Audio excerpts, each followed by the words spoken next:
আসসালামু আলাইকুম প্রিয় শিক্ষার্থীরা, ইংলিশ রাইটিং স্কিল বিডি চ্যানেলে অষ্টম শ্রেণীর ইংরেজি ক্লাসে সবাইকে স্বাগত জানাচ্ছি।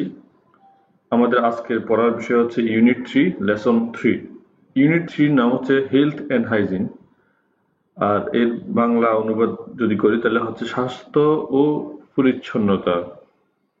হাইজিন মানে পরিচ্ছন্নতা। তা এখানে কিছু কিওয়ার্ড আছে এই চ্যাপ্টারে, আমরা কিওয়ার্ড গুলো দেখি। প্রথমে হচ্ছে হাইজিন। হাইজিন মানে পরিচ্ছন্নতা। গডলিনেস মানে হচ্ছে ধার্মিকতা বা পবিত্রতা। অ্যাচিভ মানে হচ্ছে অর্জন করা। স্পিরিচুয়ালি মানে হচ্ছে আধ্যাত্মিকভাবে। সোল মানে আত্মা। Read the questions first, then read the text and answer them in short. প্রথমে আমাদেরকে কোশ্চেনগুলো পড়তে বলছে, তারপরে টেক্সটে গিয়ে সেগুলোর আনসারটা বের করতে বলছে। ওকে, আমরা এখানে তোমাকে আনসার সহ দিয়ে দিচ্ছি। What can be a hotbed of germs? জীবাণুর প্রজনন ক্ষেত্র কি হতে পারে, মানে কিসের মধ্যে জীবাণু সবচেয়ে বেশি বসবাস করে এবং সেটা মানুষের ক্ষতি করতে পারে কোনটাতে, সেটা জানতে চাচ্ছে এখানে। আনসার হচ্ছে dirty clothes can be hotbed of germs. নোংরা কাপড় জীবাণুর আতুরঘর হতে পারে। How many times should we brush our teeth a day?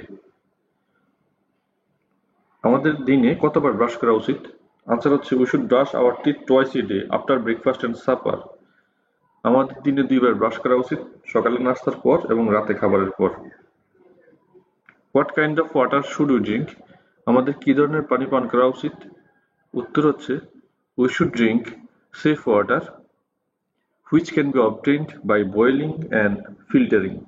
আমাদের নিরাপদ পানি পান করা উচিত যা ফুটিয়ে ও সেকে পাওয়া যায়। এবার যদি আমরা প্যাসেজে যাই, মূল যে প্যাসেজটা একটু দেখো ভালো করে। এই প্যাসেজের একদম ওয়ার্ড বাই ওয়ার্ড মানে অর্থ দেয়া আছে এই ক্লাসের শেষ অংশে। আমরা এখন লাইনের অর্থগুলো দেখব উচ্চারণ সহ। The word hygiene means the practice of keeping ourselves clean. Hygiene মানে হচ্ছে একজন মানুষ নিজেকে পরিষ্কার রাখার অভ্যাস। It also means to keep our home and workplaces clean. এটি আমাদের বাড়ি ও কর্মস্থল পরিষ্কার রাখার অর্থ প্রকাশ করে। It is important for our good health. এটি আমাদের সুস্বাস্থ্যের জন্য গুরুত্বপূর্ণ। Hygiene is thought to be next to godliness. হাইজিনকে বা পরিচ্ছন্নতাকে ধার্মিকতার পরবর্তী অবস্থান হিসেবে বিবেচনা করা হয়। It is because we cannot achieve anything physically, mentally, or spiritually if we are unclean in our body, mind and soul. কারণ আমরা শারীরিক, মানসিক এবং আধ্যাত্মিকভাবে কিছুই অর্জন করতে পারবো না যদি আমরা শরীর, মন ও আত্মায় অপরিচ্ছন্ন থাকি। Nobody likes an unclean person either. কেউই অপরিচ্ছন্ন ব্যক্তিকে পছন্দ করে না। So we must follow the rules of hygiene. তাই আমাদের অবশ্যই স্বাস্থ্যবিধি মেনে চলতে হবে। First we must keep our body clean. প্রথমে আমাদের শরীর পরিষ্কার রাখতে হবে। We should have a bath every day and wash our hair regularly. এবং আমাদের প্রতিদিন গোসল করা উচিত এবং নিয়মিত চুল পরিষ্কার করা উচিত। This will keep the body and hair free from dirt and bacteria. এটি শরীর ও চুলকে ময়লা ও ব্যাকটেরিয়া থেকে মুক্ত রাখবে। Secondly, we should wash our clothes regularly. দ্বিতীয়ত, আমাদের কাপড় নিয়মিত ধোয়া উচিত। Dirty clothes give off bad smell and invite germs. নোংরা কাপড় দুর্গন্ধ ছড়ায় এবং জীবাণুকে আকৃষ্ট করে। We should wear socks and shoes when we go out to protect our feet from dust and germs. বাইরে যাওয়ার সময় আমাদের মোজা এবং জুতা পরা উচিত যাতে পা ধুলো এবং জীবাণু থেকে সুরক্ষিত থাকে। It is important to wash our hands before meals and after using the toilet. খাবারের আগে এবং টয়লেট ব্যবহারের পরে হাত ধোয়াও গুরুত্বপূর্ণ। We should brush our teeth twice a day after breakfast and supper. আমাদের দিনে 2 বার ব্রাশ করা উচিত, সকালের নাস্তার পর এবং রাতে খাবারের পর। We must also cut our nails regularly. আমাদের নিয়মিত নখ কাটা উচিত। Our drinking water must be safe. আমাদের নিরাপদ পানি পান করা উচিত। We can get safe water by boiling and filtering. পানি ফুটিয়ে এবং সেকে নিরাপদ করতে পারি আমরা। Finally, we should keep our surroundings and environment clean. সবশেষে আমাদের চারপাশ এবং পরিবেশ পরিষ্কার রাখা উচিত। If we do and follow the above things properly, we will be able to lead a healthy and happy life. যদি আমরা উপরের সব নিয়ম মেনে চলি তবে আমরা সুস্থ এবং সুখী জীবনযাপন করতে পারবো। Read the question, read the following statement and say if they are true or false. If false, give the correct information. যে নিচের যে স্টেটমেন্টগুলো যে লাইনগুলো দেয়া আছে সেগুলো সত্য না মিথ্যা সেটা বলো, আর যদি মিথ্যা হয়ে থাকে তার সঠিক উত্তর দাও। তো আমরা দেখি cleanliness is a part of our good health, এটা true. Cleanliness is very important for mental health, এটাও ট্রু বা সত্য কথা। পরিচ্ছন্নতা ভালো স্বাস্থ্যের একটি অংশ, আর এটা হচ্ছে পরিচ্ছন্নতা মানসিক স্বাস্থ্যের জন্য খুবই গুরুত্বপূর্ণ। ফলস হচ্ছে এটা যে মানে তারপরে যে কোশ্চেনটা আছে সে দুইটা ফলস হচ্ছে, আমি জাস্ট কারেক্ট ইনফরমেশনটা দিয়ে দিচ্ছি। তোমার কাছে নিশ্চয় বই আছে, বইতে লিখে রাখতে পারো। আনসারটা হচ্ছে ফলস। কারেক্ট আনসার হবে we need to wear socks and shoes to protect our feet from dust and germs. আমাদের ধুলো এবং জীবাণু থেকে পা রক্ষা করার জন্য মোজা এবং জুতা পরতে হবে। তারপরটাও ফলস হবে। কারেক্ট ইনফরমেশন হচ্ছে we need to brush our teeth twice a day after breakfast and supper. আমাদের দিনে 2 বার ব্রাশ করা উচিত, সকালের নাস্তা এবং রাতের খাবারের পর। 5 নম্বর হচ্ছে we must keep our self clean, এটা ট্রু। আমাদের অবশ্যই নিজেদের পরিষ্কার রাখতে হবে। এরপরে হচ্ছে false. Correct information we can get safe drinking water by boiling and filtering. আমাদের ফুটিয়ে এবং সেকে বিশুদ্ধ পানীয় জল পেতে পারি। আচ্ছা, C complete the following sentence. নিচের যে সেন্টেন্সগুলো দেয়া আছে সেগুলো কমপ্লিট করতে হবে। তোমার কাছে যদি বই থাকে দেখো, বইতে তুমি সঠিক আনসারগুলো লিখে রাখতে পারো, চাইলে অর্থসহ লিখে রাখতে পারো। আমি আশা করব তোমার সাথে বইটা আছে। If we are healthy we can lead a happy and active life. যদি আমরা সুস্থ থাকি তাহলে আমরা সুখী এবং সক্রিয় জীবনযাপন করতে পারবো। We must be clean so that we can stay free from diseases and feel fresh. আমাদের পরিষ্কার থাকতে হবে যাতে আমরা রোগমুক্ত থাকতে পারি এবং সতেজ অনুভব করি। You must take exercise to keep your body fit and strong. তোমাকে শরীরকে সুস্থ এবং শক্তিশালী রাখতে ব্যায়াম করতে হবে। Nobody likes an unclean person. কেউই অপরিষ্কার ব্যক্তিকে পছন্দ করে না। If we obey the laws of hygiene we will be able to live a healthy and happy life. যদি আমরা স্বাস্থ্যবিধির নিয়ম মেনে চলি তাহলে আমরা সুস্থ এবং সুখী জীবনযাপন করতে পারবো। প্রিয় শিক্ষার্থীরা, এখানে যে দেখতে পাচ্ছ পুরো বাক্যটা আমি দিয়েছি। তোমার কাজ হচ্ছে এখান থেকে যে অংশটুকু বইতে আছে সেটা দেখে বাকিটুকু বইতে লিখে ফেলা অথবা নোট খাতায় লিখে ফেলা। আমরা লেসন 4-এ যাচ্ছি এখন। এই লেসন 4-এর নাম হচ্ছে এ ডায়ালগ, একটি কথোপকথন। এখানে কিওয়ার্ড দেওয়া আছে প্রেসক্রাইব বা পরামর্শ,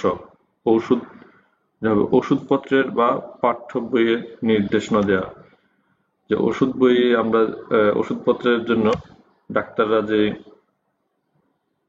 ওষুধের প্রেসক্রিপশন দেয় সেটার কথা বলা হচ্ছে। সরি, আমরা এটি বাংলায় লিখি, হচ্ছে না তো, সরি।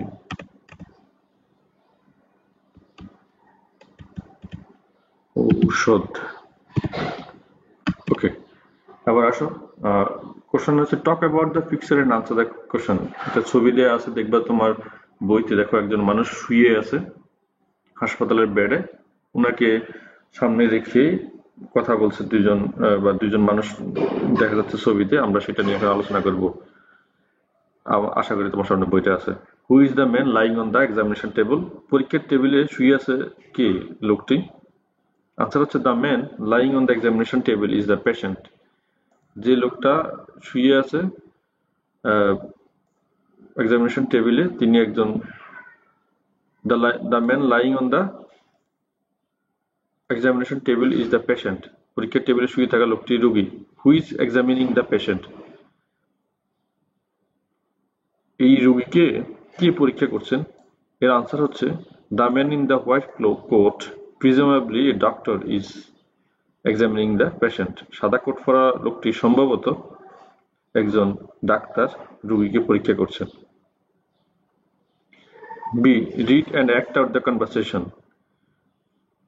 নিচের যে ইয়েটা আছে, কনভারসেশন মানে ডায়ালগটা আছে, সেটা পড়তে বলছে এবং সেটা অভিনয় করতে বলছে। দুজন ক্লাসের মধ্যে তোমরা অভিনয় করতে দেখাতে পারো।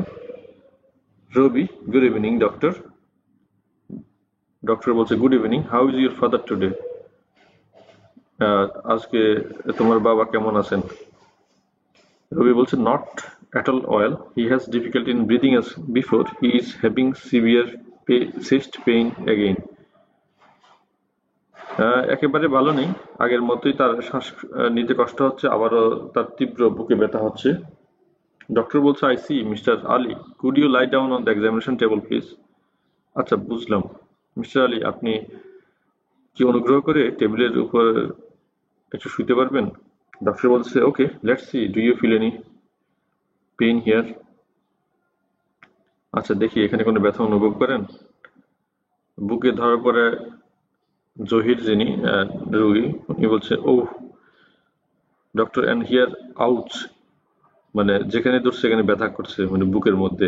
All right, I am prescribing a medicine. ঠিক আছে, আমি একটা ওষুধ দিচ্ছি। Doctor, take one tablet in the morning and another at night before meals. সকালে একটি এবং রাতে আরেকটি খাবারের আগে খাবেন। I also advise you to have a chest X-ray immediately. If possible, বলা হচ্ছে, আমি আপনাকে একটি দ্রুত একটি বুকের এক্স-রে করানোর পরামর্শ দিচ্ছি। ইফ পসিবল, যদি সম্ভব হয়, show me the X-ray report today in the evening. Okay, আমাকে আজ সন্ধ্যায় এক্স-রে রিপোর্টটা দেখান, ঠিক আছে? রবি বলছে, okay doctor, thank you, you are welcome. আপনাকে বা তোমাকে স্বাগতম বা আপনাকে স্বাগতম। আমার কিছু কোশ্চেন আনসার আছে, দেখো কোশ্চেন আনসারটা আমরা এখন উত্তর করব। Who are talking in the dialogue? এই সংলাপে কথা বলছে কারা? আনসার হচ্ছে, the people talking in the dialogue are Rabi, his father and mister Zahir Ali and the doctor. সংলাপে কথা বলছে রবি, তার বাবা মিস্টার জহির আলী এবং ডাক্তার। Where does the dialogue take place? সংলাপটি কোথায় ঘটছে?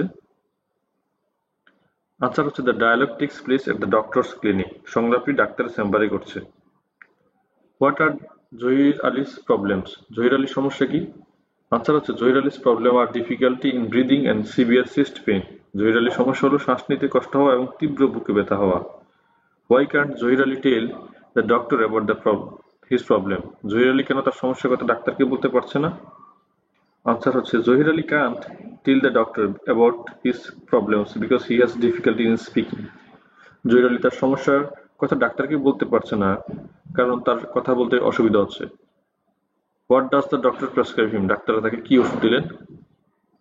Answer, the doctor prescribes him a medicine, one tablet in the morning and another at night before meals, and advises him to have a chest X-ray immediately. Doctor তাকে একটি ওষুধ দিলেন, সকালে একটি tablet, রাতে খাবারের আগে আরেকটি, এবং তাকে দ্রুত একটি বুকের এক্স-রে করার পরামর্শ দিলেন। ওকে, এরপরে আরো কিছু কোশ্চেন আছে, বলছে জোড়া এগুলো আলোচনা করতে। Did you have any stomach pain or leg injury any time before? তোমার কি আগে কখনো পেটে ব্যথা বা পায়ে চোট লেগেছিল? আনসার হচ্ছে, আমরা ইয়েস দিই, সবাই কম বেশি তো সবাই ব্যথা হয়, তাই না? কম বেশি সবাই কখনো না কখনো ব্যথা পেয়েছে, তো আমরা বলতে হ্যাঁ, আমার একবার পেটে ব্যথা হয়েছিল। When was it? এটা কখন হয়েছিল? It was 5 years back. এটি 5 বছর আগে হয়েছিল। What did you do to get well? তুমি সুস্থ হওয়ার জন্য কি করেছিলে? আনসার হচ্ছে, I took medicine to get well. আমি সুস্থ হওয়ার জন্য ওষুধ খেয়েছিলাম। বাস, প্রিয় শিক্ষার্থীরা, এখানে একটা বিষয় লক্ষ্য করো, সেটা হচ্ছে এই চ্যাপ্টারের, এই অধ্যায়ের আমি বলেছিলাম যে প্রত্যেকটা শব্দের অর্থ আলাদা করে এখানে দেয়া আছে সিরিয়ালে। তোমার কাজ হচ্ছে এখান থেকে দেখে দেখে কঠিন শব্দগুলো লিখে ফেলা, অর্থগুলো লিখে ফেলা, অথবা আরেকটা কাজ করতে পারো, সেটা হচ্ছে স্ক্রিনশট রাখতে পারো, পরে যখন সুযোগ হবে তখন লিখতে পারবে। প্রত্যেকটা শব্দের উচ্চারণ এবং অর্থ দেয়া আছে। এই শব্দগুলো যদি এক চ্যাপ্টার থেকে তুমি সব শিখে ফেলতে পারো, তাহলে তোমার অনেকগুলো শব্দ শেখা হবে এখানে উচ্চারণ সহ। আমি মনে করি তুমি এই